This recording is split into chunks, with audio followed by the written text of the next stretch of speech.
नमस्कार दोस्तों, मैं हूं ग्रेसी चौहान, आपकी होस्ट और दोस्त, और लेकर आई हूं एक और नया सनसनीखेज वीडियो।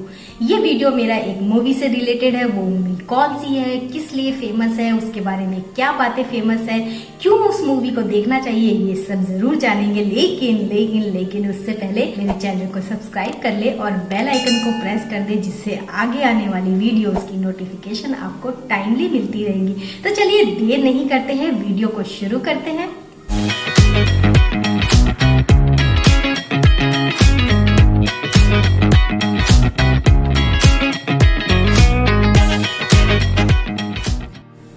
मैं लेकर आई हूँ नई मूवी का रिव्यू, जो कि है द केरला स्टोरी। आप सब आजकल सुन रहे होंगे उस मूवी के बारे में। टीजर आ चुका है और 5 तारीख को यानी कि 5 मई को ये मूवी रिलीज भी हो गई है। मैं थोड़ा सा लेट वीडियो लेकर आ रही हूँ, क्योंकि मुझे जानना था कि दर्शकों की प्रतिक्रिया कैसी होती है, कैसा रिस्पांस मिलता है, क्या मूवी को बैन किया जाता है या मूवी का वेलकम किया जाता है। हमारे देश में 2 तरह की फिल्में बनती है। एक वो जो खूब धूम धड़ाके के साथ बनती है, जिसमें बड़े बड़े महल दिखाए जाते हैं, आलीशान गाड़ियां दिखाई जाती हैं और महंगे महंगे कपड़े पहने हुए स्टार्स दिखाए जाते हैं।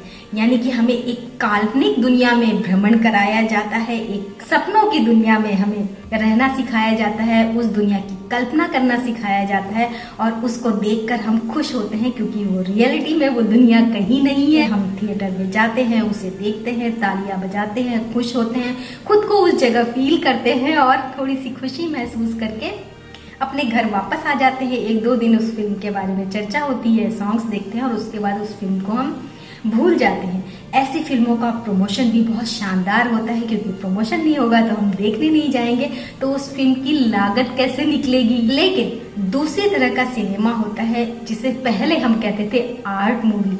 आजकल ऐसा कुछ नहीं है, कमर्शियल और आर्ट मूवी का फॉर्मूला खत्म हो गया है। आजकल बड़ी फिल्में का प्रमोशन भी बहुत शानदार होता है, स्टार कास्ट भी बहुत बड़ी बड़ी होती है, बहुत महंगी स्टार कास्ट होती है, जिनको देखने के लिए हम थिएटर में भाग के जाते हैं। लेकिन दूसरी तरफ जो फिल्में होती हैं वो लो बजट की होती हैं, नए अननोन आर्टिस्ट होते हैं, या फिर जिनका प्रमोशन भी नहीं किया जाता है, बहुत ही लो बजट होती है, इसलिए बहुत ज़्यादा खर्च उस पर नहीं होता। लिमिटेड लोकेशंस रखी जाती है, महंगे महंगे महल नहीं होते, महंगे महंगे कपड़े नहीं होते, बड़े बड़े स्टार्स नहीं होते। लेकिन इस फिल्म में और उस तरह की फिल्म में एक बड़ा अंतर ज़रूर होता है। उस फिल्म को हम 1-2 दिन बाद भूल जाते हैं, लेकिन ऐसी फिल्में हमारे दिल में घर कर जाती हैं। इस फिल्म को हम जब थिएटर में देखने जाते हैं तो देखते हुए तो उससे रूबरू होते ही हैं, उससे अपने आप को जुड़ाव महसूस होता ही है। लेकिन जब वो फिल्म खत्म हो जाती है तो हम थिएटर से उसके बारे में सोचते हुए बाहर निकलते हैं, उसके बारे में बातें करते हुए बाहर निकलते हैं, और घर आकर जब हम आराम से चैन की नींद सोने के लिए अपने बिस्तर पर जाते हैं तो उस फिल्म के बारे में ख्याल जरूर आता है, हम सोचने पे मजबूर हो जाते हैं। और यही इस फिल्म का प्रमोशन है कि हमें सोचने पे मजबूर कर देना। तो ऐसी फिल्में आती रहती हैं। अभी कुछ समय पहले ही ऐसी फिल्म आई थी द कश्मीर फाइल्स, जो कहने को लोगों ने बहुत आडंबर बताया, उसको झूठ बताया, बहुत लोगों ने उसके बारे में उल्टा सीधा भी कहा कि सब झूठ दिखाया गया है, रियलिटी में ऐसा नहीं हुआ है। लेकिन जो लोग भी थिएटर में देख कर आए इस फिल्म को, उन्होंने ये माना कि इसमें पूरी सच्चाई है, क्योंकि उस दौर में जो लोग थे उन्होंने उसको अपने अंदर फील किया, उस सच्चाई को जो उस दौर में उन्होंने महसूस करी थी, उस सच्चाई को सामने देखकर उनकी आंखें भर आई, उनके रोंगटे खड़े हो गए, उनके दिल में दर्द पैदा हो गया। उस यातना वाले समय को याद करके वो रो पड़े। तो थिएटर से बाहर निकलकर लोगों ने माना कि ये बिल्कुल सच्ची फिल्म थी। बातें बनाने वालों की तो कमी नहीं है, क्योंकि सच्चाई को हजम कर जाना हर किसी के बस की बात नहीं होती। ऐसी सच्चाई जल्दी कोई सामने लाने की हिम्मत भी नहीं करता, क्योंकि इसके लिए बहुत बड़ा जिगर चाहिए। और ऐसा ही जिगर लेकर आए हैं विपुल अमृत शाह और सुदीप्तो सेन, यानी द केरला स्टोरी, जो केरल की एक महिलाओं के समूह के बारे में है, जिन्होंने बहुत कुछ सहा है। और इस स्टोरी को भी आरोप प्रत्यारोप लगा रहे हैं कि सब झूठ दिखाया गया है, रियलिटी में ऐसा नहीं हुआ है। लेकिन कहते हैं ना, जहाँ पे आग लगती है वहीं धुआं उठता है। कुछ तो सच्चाई है, तभी लोग इस पर रोक लगाने की, इसके बारे में बुराई कर रहे हैं। तो जब सच्चाई की बात है तो सच्चाई सामने लाने के लिए रिसर्च पार्ट भी बहुत ज़रूरी है, और विपुल अमृत शाह और सुदीप्तो सेन ने ये पार्ट बखूबी निभाया है। इस के इसके बारे में पूरी रिसर्च की है, उसके बाद ही इसको पब्लिक के सामने लाने का बीड़ा उठाया है। तो उनकी हिम्मत की भी तारीफ करनी पड़ेगी, क्योंकि ऐसे टॉपिक को उठाना जो थोड़े से यूनिक होते हैं, जो जल्दी कोई जिसको हाथ लगाना नहीं चाहता, ऐसे टॉपिक को उठाना और पब्लिक के सामने लाना हिम्मत की बात तो है।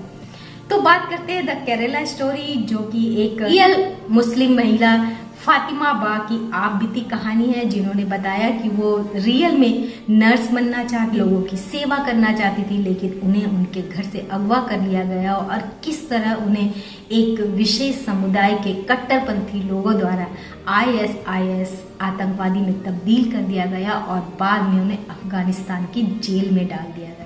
अब ये सच है झूठ है, ये तो आप पर भी काफी कुछ निर्भर करता है, क्योंकि सच्ची कहानी देखकर हमें खुद ब खुद महसूस हो जाता है कि हाँ वो सच है। और इस फिल्म में जो भी कलाकार हैं उन्होंने इतनी ईमानदारी से किरदार को निभाया है कि आप महसूस करेंगे कि जैसे आपके साथ ही ये सब हो रहा है। और अदा शर्मा की अभिनय की तो बहुत तारीफ हो रही है। उनकी एक्टिंग स्किल हमने हॉरर फिल्मों में तो देखी है, लेकिन इस फिल्म में उन्होंने लाजवाब अभिनय किया है कि आपकी बोलती बंद हो जाएगी। उस सिचुएशन में आप अगर होते हैं तो आप कैसा फील करेंगे, उनके अभिनय को देखकर आपको ऐसा ही महसूस होगा जैसे ये सब कुछ आपके साथ ही हो रहा है। इस फिल्म को बैन करने की मांग हो रही है, क्योंकि कहते हैं ना कि सच कड़वा होता है और कड़वा हर कोई हजम नहीं कर पाता है। तो कड़वा है लेकिन सच है, तो हमारे लिए फायदेमंद है। ऐसे टॉपिक को जब तक उठाएंगे नहीं, आम जनता तक ये चीज़ें पहुंचेंगी नहीं, और जब तक सच्चाई पब्लिक के सामने नहीं पहुंचेगी, इसके बारे में कठोर कदम नहीं उठाए जाएंगे। तो केरला स्टोरी इसी तरह की कहानी है, जो महिलाओं के ऊपर अत्याचार के बारे में दिखाई गई है कि किस तरह महिलाओं को एक विशेष समुदाय के लोग अपने प्यार के जाल में फंसाते हैं। और कहते हैं ना, प्यार अंधा होता है, तो इसी अंधेपन का फायदा उठाया जाता है। उन्हें प्यार के जाल में फंसाकर धर्म परिवर्तन करके निकाह किया जाता है, ताकि वो उन पे भरोसा करने लगे, और भरोसे के जरिए ही उन्हें बाहर ले जाया जाता है। सीरिया जैसी कंट्री में ले जाकर उन्हें ISI का एजेंट बनाया जाता है और फिर उन्हें जेल में सड़ने के लिए डाल दिया जाता है। तो ये अत्याचार केरल की महिलाओं के साथ होता आया है और आगे भी होता रहेगा, लेकिन अब इस फिल्म के आने के बाद इस पर रोक लग जाएगी। कहते हैं ना, जब तक सच्चाई सामने नहीं आती, इसके बारे में कठोर कदम नहीं उठाए जाते। तो अब कठोर कदम उठाए जा रहे हैं, जांच के आदेश दे दिए गए हैं, और बात कुछ हजार महिलाओं की नहीं है। एक भी महिला के साथ ऐसा होना गैर कानूनी है और नहीं होना चाहिए। इसी के बारे में ये फिल्म है। तो इस मूवी को पूरी तरह से फील करने के लिए आपको थिएटर में जाकर ही देखना होगा, तभी आप महसूस कर पाएंगे उस दर्द को, उस यातना को जो उन महिलाओं ने रियलिटी में झेला है। तो मैं तो इस मूवी को देखकर अचंभित रह गई हूँ। वाकई में मेरे रोंगटे खड़े हो गए हैं, एक अजीब सा डर कि अगर इनकी जगह मैं होती तो क्या होता। ये क्या होता ही जब सामने आता है तो आप सोचने पे मजबूर हो जाते हैं, और जब आप सोचने पे मजबूर हो जाते हैं यानी फिल्म का मकसद पूरा हो गया है। तो इस फिल्म के मकसद को पूरा करने के लिए आप सबका भी सहयोग जरूरी है। आप सब थिएटर में जाएं, सिनेमा घरों में जाएं और इस मूवी को देख कर आए और अपनी राय बेबाक होकर दें। क्या है आपकी राय? ऐसी मूवी आगे बननी चाहिए या नहीं बननी चाहिए? क्या सच्चाई को लोगों के सामने लाना चाहिए या नहीं लाना चाहिए? आपको इस मूवी में क्या क्या पसंद आया? क्या आप इस मूवी को सच मानते हैं? क्या वाकई में आपको लगता है कि गलत होता आया है और इस गलत को अब रोकना चाहिए? अपने कमेंट्स आप कमेंट बॉक्स में जाकर दे सकते हैं, नहीं तो आप मुझे इंस्टाग्राम पर भी DM कर सकते हैं। अपनी राय जरूर दीजिएगा कि आपको यह फिल्म कैसी लगी। क्या वाकई में आपको लगता है कि ये अत्याचार अब रुकना चाहिए? किसी के भी साथ, चाहे वो मेल हो चाहे वो फीमेल हो, ऐसे अत्याचार नहीं होने चाहिए। तो ये था मेरा छोटा सा रिव्यू द केरला स्टोरी को लेकर। लेकिन अगर आप इस फिल्म के बारे में पूरी तरह से अपने आप जुड़ा हुआ महसूस करना चाहते हैं तो आपको थिएटर में जाकर देखना होगा। तो जल्दी से जाइए थिएटर में, देख कर आइए। तो थैंक यू सो मच पूरा वीडियो देखने के लिए। मिलती हूँ नेक्स्ट वीडियो में बहुत जल्दी। Bye bye.